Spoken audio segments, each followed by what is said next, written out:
Hello friends, welcome back to M K study point channel. दोस्तों, आज हम कई दिन के बाद जो है ये वीडियो बना रहे हैं, क्योंकि थोड़ी सी तबीयत बीच में ख़राब हो गई थी, इसलिए हम वीडियो नहीं बना पाए। लेकिन चलिए आज हम स्टार्ट करते हैं क्वेश्चन आंसर, और इस क्वेश्चन आंसर के बाद एक हम और टेस्ट देंगे, जिसके बाद हम जो है स्टार्ट करते हैं साइकोलॉजी। ठीक है, जो यूपी टेट और सुपर टेट का मेन पेपर होगा। तो चलिए हम आज क्वेश्चन आंसर स्टार्ट करते हैं, जो बहुत मोस्ट इंपॉर्टेंट है, और ये यूपी टेट का एकदम बेसिक है। और बेसिक ना समझें, ये पिछली बार भी क्वेश्चन पूछे जा चुके हैं, उससे संबंधित सारे क्वेश्चन आंसर हैं। तो चलिए हम स्टार्ट करते हैं। देखिए फ्रेंड्स, ये पहला क्वेश्चन हमारा है कि विश्व पर्यावरण दिवस कब मनाया जाता है।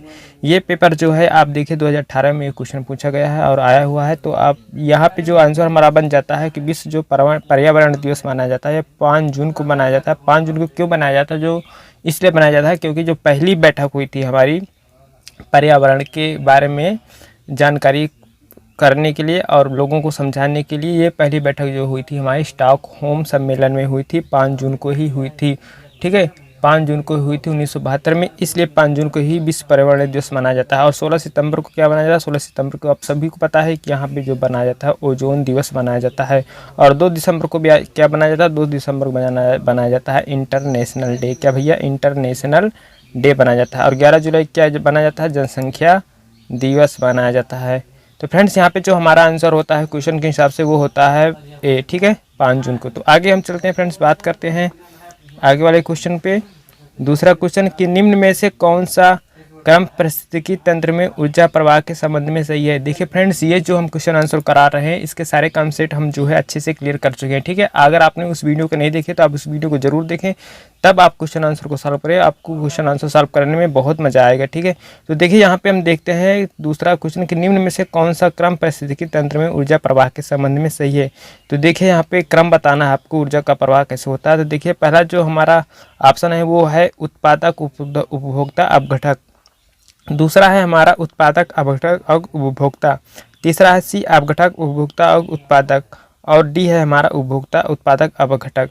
तो देखिए हमने बताया था कि पारिस्थितिकी तंत्र के घटक के बारे में आपको बताया, वहाँ पे जैविक और जैविक घटक बताया था। तो वहाँ पर हमने जैविक घटक में बताया था कि ऊर्जा का जो हमारा पारिस्थितिकी तंत्र में प्रवाह होता है वो कैसे होता है। तो सबसे पहले जो होता है वो हमारा उत्पादक आता है। ठीक है, उत्पादक आता है जिसमें हमारे सारे पेड़ पौधे होते हैं जो प्रकाश संश्लेषण द्वारा अपना भोजन का निर्माण करते हैं, वो हमारे उत्पादक होते हैं। उसके बाद हमारे उपभोक्ता आता है। क्या आता है? उसके बाद हमारा उपभोक्ता आता है, फिर अपघटक आता है। ठीक है, उपभोक्ता में हमारा प्राथमिक उपभोक्ता, द्वितीयक उपभोक्ता, तृतीयक उपभोक्ता, ये सारे हमारे होते हैं उपभोक्ता में।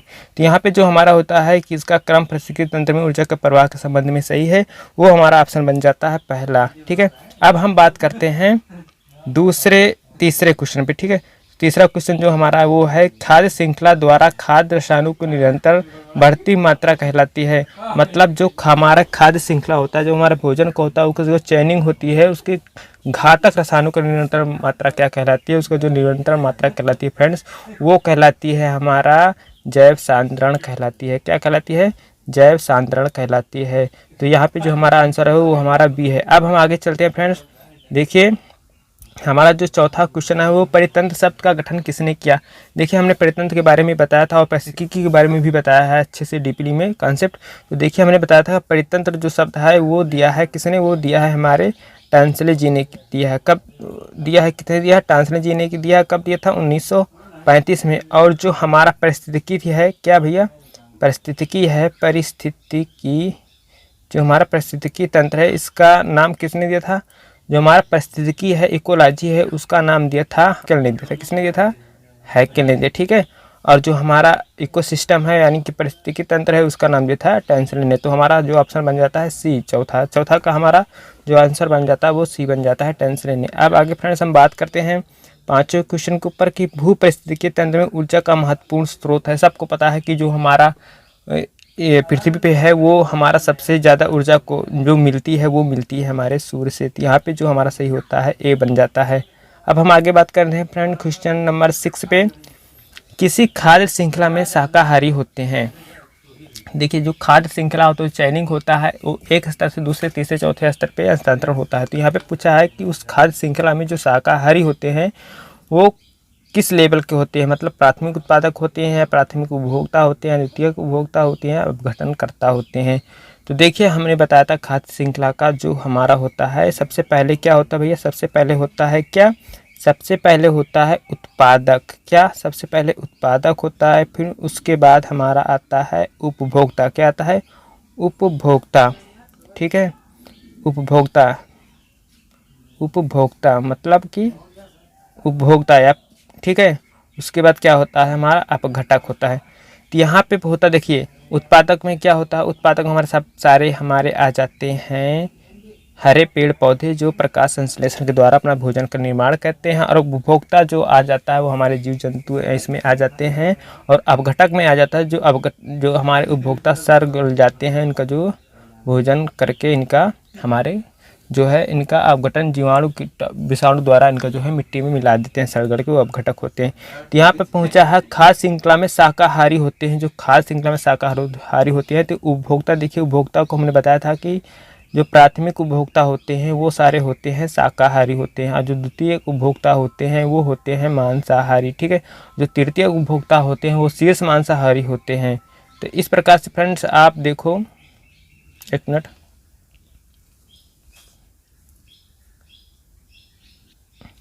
तो फ्रेंड इस प्रकार से आप देखो जो हमारा पूछा है खाद्य श्रृंखला में शाकाहारी होते हैं, तो यहाँ पे जो हमारा आंसर बन जाता है वो बी बन जाता है, 6 का प्राथमिक उपभोक्ता। हम आगे चलते हैं, आगे देखिए फ्रेंड 7 नंबर जो क्वेश्चन है हमारा वो कहता है जो शाकाहारी जंतु भोजन के लिए हरे पेड़ पौधे पर निर्भर रहते हैं, जो शाकाहारी जंतु भोजन के लिए हरे पेड़ पौधे पर निर्भर रहते हैं उन्हें क्या कहते हैं। देखिए हमने अभी बताया था 6 नंबर क्वेश्चन के ऊपर हमने अच्छे से उसका स्पष्टीकरण बताया था कि कैसे होता है। तो वही क्वेश्चन यहाँ पे भी पूछ लिया है कि जो शाकाहारी जंतु भोजन के लिए हरे पेड़ पौधे पर निर्भर रहते हैं उन्हें क्या कहते हैं। तो उन्हें हम बोलते हैं प्रथम चरण के उपभोक्ता। क्या बोलते हैं फ्रेंड्स, उन्हें हम बोलते हैं प्रथम चरण के उपभोक्ता। अब हम आगे चलते हैं, बात करते हैं 8वें नंबर पे जैविक पर्यावरण में शामिल होते हैं। तो जैविक पर्यावरण में शामिल क्या क्या होते हैं आपको यहाँ पे बताना है। तो हमने बताया था कि पारिस्थितिकी तंत्र के घटक के बारे में जैविक और अजैविक बताया था ना। तो यहाँ पे पूछ रहा है जैविक पर्यावरण मतलब जो जिस चीज़ें में जान होती है, तो उत्पादक में भी जान होती है, पेड़ पौधे होते हैं, सब्जी होती है, इसमें भी जान होती है, इसमें भी जान होती है, इसमें भी जान होती है। इस प्रकार से आप देखो तो डी ऑप्शन हमारा बन जाता है उपरोक्त सभी। ठीक है, अब हम आगे बात करते हैं फ्रेंड्स कि एक अध्यापक मेधा पाटेकर व अमृता बिश्नोई के योगदान पर बोल रहा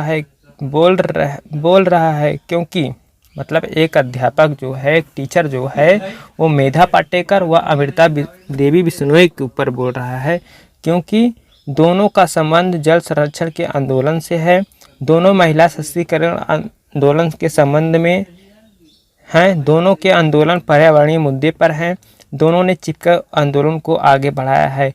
तो यहाँ पे बात कर रहा है कि मेधा पाटेकर व अमृता बिश्नोई जो है किस पर बल दे रही हैं, इसके बारे में बताना है। तो यहाँ पे देखिए फ्रेंड्स जो है ये तो आंदोलन के ऊपर बल दे तो रही हैं, लेकिन यहाँ पे जो बल दे रही हैं वो खासकर बल दे रही हैं पर्यावरण के मुद्दे पे। ठीक है, तो पर्यावरण के मुद्दे पर ये जो है बल दे रही हैं। दोनों के आंदोलन जो है क्या दे रहे हैं भैया, दोनों का आंदोलन पर्यावरण के मुद्दे पर बल दे रहे हैं। तो इस प्रकार से जो हमारा सही होता है 9 का, वो हमारा बन जाता है सी ऑप्शन सही बन जाता है। देखिए जो ये मेधा पाटेकर जी हैं, ये मेधा पाटेकर जी हैं, इन्होंने जो है पर्यावरण आंदोलन के ऊपर ही बात की थी। ठीक है, और ये जो हमारे अमृता देवी बिश्नोई हैं, ये भी हमारे जो है पर्यावरण आंदोलन के ऊपर भी बात की थी। आपने एक खेजड़ी वृक्ष के बारे में सुना होगा जो रेगिस्तानी इलाके में पाए जाते हैं, वहाँ पे जो है इस खेजड़ी वृक्ष के बचाने के लिए जो है, खेजड़ी वृक्ष को बचाने के लिए जो है अमृता देवी ने जो है अपनी जान गंवा दी थी। ठीक है, तो इसलिए अमृता देवी जो है इनका योगदान जो है पर्यावरण के मुद्दे पर जाता है। ठीक है फ्रेंड्स, तो आगे हम बात करते हैं अब कि सन 1992 में पर्यावरण सुरक्षा के संबंधित प्रथम पृथ्वी सम्मेलन किस शहर में हुआ था। तो देखिए फ्रेंड्स जो हमारा 1992 में पर्यावरण सुरक्षा संबंधित प्रथम पृथ्वी सम्मेलन जो हुआ था वो हमारा हुआ था रियो डी जेनेरिया में हुआ था। कहाँ हुआ था, रियो डी जेनेरिया में हुआ था। जो रियो डी जेनेरिया है ये क्या है, ये ब्राज़ील देश का क्या है भैया, ब्राज़ील देश का एक स्टेट है। क्या है, ब्राज़ील देश का एक स्टेट है। ठीक है, रियो डी जेनेरिया। तो हमारा जो पृथ्वी सम्मेलन हुआ था वो हुआ था पहला 1992 में, और जो हमारा स्टॉकहोम सम्मेलन हुआ था, स्टॉकहोम सम्मेलन हुआ था वो 1972 में हुआ था। तो यहाँ पे क्वेश्चन के हिसाब से जो हमारा सही आंसर बन जाता है वो बन जाता है बी। अब हम आगे चलते हैं फ्रेंड्स, बात करते हैं कि चिपको आंदोलन किस राज्य से संबंधित है। तो देखिए फ्रेंड्स, जो चिपको आंदोलन है हमारा, वो चिपको आंदोलन वो हमारा संबंधित है उत्तराखंड से। ठीक है, उत्तराखंड के किस गाँव से संबंधित है, तो उत्तराखंड के हमारे जो है रैणी नामक गांव से संबंधित है। ठीक है, किस गांव से भैया, रैणी नामक गांव से सही संबंधित है। और आप देखो कि यह जो हमारा चिपको आंदोलन स्टार्ट हुआ था वो कब हुआ था, 1973 में। कब हुआ था, 1973 में। ठीक है, और इस आंदोलन के जो नेता थे वो थे, कौन थे, वो थे हमारे सुंदरलाल बहुगुणा। कौन थे भैया, सुंदरलाल बहुगुणा थे। ठीक है, तो अब यहाँ पे हमने देख लिया चिपको आंदोलन से संबंधित सारी बातें। ठीक है, और आगे हम देखते हैं, आगे क्वेश्चन हम देखते हैं फ्रेंड्स, 12वां नंबर क्वेश्चन कि कौन जैविक कारक नहीं है। अब देखिए हमारा कौन सा जैविक कारक नहीं है। तो देखिए जैविक कारक हमारे पेड़ पौधे हैं, जंतु हैं, सूक्ष्म जीव होते हैं, इसमें सारे जान होते हैं, तो इसलिए हमारे पेड़ पौधे, जंतु, सूक्ष्म जीव ये है हमारे जैविक कारक हैं, पर परास्तर नहीं है। ठीक है, अब हम आगे बात करते हैं 13 नंबर क्वेश्चन के ऊपर। देखिए फ्रेंड्स, अगर आपको भी ये वीडियो आपके लिए हेल्पफुल साबित हो रही है, आपको अच्छा लग रहा है, तो आप हमारे इस वीडियो को लाइक जरूर करें, सब्सक्राइब जरूर करें। ठीक है, ताकि आपको कोई भी ऐसी वीडियो डालें तो आपको उसको नोटिफिकेशन तुरंत मिल जाए। ठीक है फ्रेंड्स, तो आप देखिए कुछ 13 नंबर क्वेश्चन के ऊपर पर्यावरण के अंतर्गत आते हैं, पर्यावरण के अंतर्गत आते हैं पेड़ पौधे, जीव जंतु, रिश्ते नाते, मकान, सड़क, पूजा स्थल, उपरोक्त सभी। तो यहाँ पे जो पर्यावरण के अंतर्गत आप देखो तो पर्यावरण के अंतर्गत जो यहाँ पे आते हैं हमारे, पर्यावरण के अंतर्गत रिश्ते नाते, संस्कृति जो है वो भी आती है, पेड़ पौधे, जीव जंतु वो भी आती है, मकान, सड़कें, पूजा स्थल ये भी आती हैं, उपरोक्त सभी, ये सारी चीज़ें जो है हमारे पर्यावरण के अंतर्गत आते हैं। तो जो हमारा यहाँ पे आंसर बन जाता है 13 का, वो बन जाता है डी। ठीक है फ्रेंड्स, अब हम आगे बात करते हैं 14 नंबर क्वेश्चन। देखिए 14 नंबर क्वेश्चन क्या कह रहा है कि एक पोषण स्तर से दूसरे पोषण स्तर पर ऊर्जा का कितना भाग स्थानांतरित होता है। तो देखिए क्वेश्चन आंसर बहुत इंपॉर्टेंट है, इससे संबंधित हमने सारे जो है टॉपिक के कॉन्सेप्ट अच्छे से क्लियर कराए हैं, और उसी से संबंधित ये सारे क्वेश्चन आंसर हैं। अगर आपको उस कॉन्सेप्ट को क्लियर से अच्छे से समझना है तो आप उस कॉन्सेप्ट को समझ लें, ताकि आप आगे कभी भूल ना पाएँ। तो यहाँ पे देखिए जो पोषण स्तर से पूछ रहा था, यहाँ पे एक हमारे लिंडमैन महोदय जी थे। कौन थे, लिंडमैन। इन्होंने ऊर्जा का स्थानांतरण बताया था कि कितना % ऊर्जा का स्थानांतरण होता है। देखिए तो लिंडमैन ने सबसे पहले बताया कि सूर्य के प्रकाश में सबसे ज़्यादा ऊर्जा होती है, और जब वह पृथ्वी पे पहुंचती है तो उसका 10% करके जो है यूज होता है, और 90% ऊर्जा जो है हानि हो जाती है। तो मान लीजिए वहाँ पे 1000 ऊर्जा हमारी पृथ्वी पे आई। ठीक है, 1000 ऊर्जा सूर्य से आई। कहाँ से, सूर्य से 1000 ऊर्जा जब आई तो सूर्य से 1000 ऊर्जा पृथ्वी पे पहुंची, तो इसका 10% जो है 100% यहाँ पे आया प्रथम चरण पे, और प्रथम स्तर पे, और दूसरे स्तर पे इसका जो 10% होता है वो हमारा होता है 10, और जो हमारा होता है तीसरे स्तर पे, चौथे स्तर पे होता है वो हमारा होता है 0.01% होता है। तो इस प्रकार से इन्होंने बताया कि जो ऊर्जा का स्थानांतरण होता है लगभग 5 चरण तक होता है, और 10% केवल ऊर्जा ही एक दूसरे चरण में स्थानांतरण हो पाती है, और 90% ऊर्जा की हानि जब होती है। तो यहाँ पे देखिए क्वेश्चन के हिसाब से जो हमारा सही ऑप्शन बनता है वो बनता है डी ऑप्शन। ठीक है, तो डी ऑप्शन कितना है, 10% है। तो ये हमारा 14 नंबर के क्वेश्चन का आंसर हुआ। आगे हम बात करते हैं 15 नंबर के क्वेश्चन के ऊपर, जो सबसे लास्ट क्वेश्चन है, और यह भी देखो चिपको आंदोलन से संबंधित है, इसके बारे में हमने आपको अच्छे से भी बताया है जस्ट। तो देखिए उसी संबंधित है। यहाँ पे पूछा गया है कि किसके नेतृत्व में चिपको आंदोलन की बल मिला। तो हमने अभी आपको बताया था कि इसके जो नेता थे वो थे सुंदरलाल बहुगुणा। ठीक है, तो यहाँ पे सुंदरलाल बहुगुणा जो हमारे ऑप्शन में वो है बी नंबर पे। तो हमारा बी नंबर जो है सही हो जाता है, मतलब कि 15वां का हमारा जो है बी ऑप्शन सही बनता है, सुंदरलाल बहुगुणा। तो इस प्रकार से फ्रेंड्स जो है ये रहा आज का टेस्ट सीरीज। अगर आपने हमारे कॉन्सेप्ट वाली वीडियो अच्छे से देखी हैं तो आपको ये सारे क्वेश्चन आंसर सॉल्व करने में बहुत आनंद आया होगा, और आप अच्छे से इसको सॉल्व कर लिए होंगे। ठीक है फ्रेंड्स, तो इस प्रकार से हमारे सारे वीडियो पाने के लिए आप हमारे चैनल को सब्सक्राइब नहीं किए हैं तो आप सब्सक्राइब ज़रूर कर लें।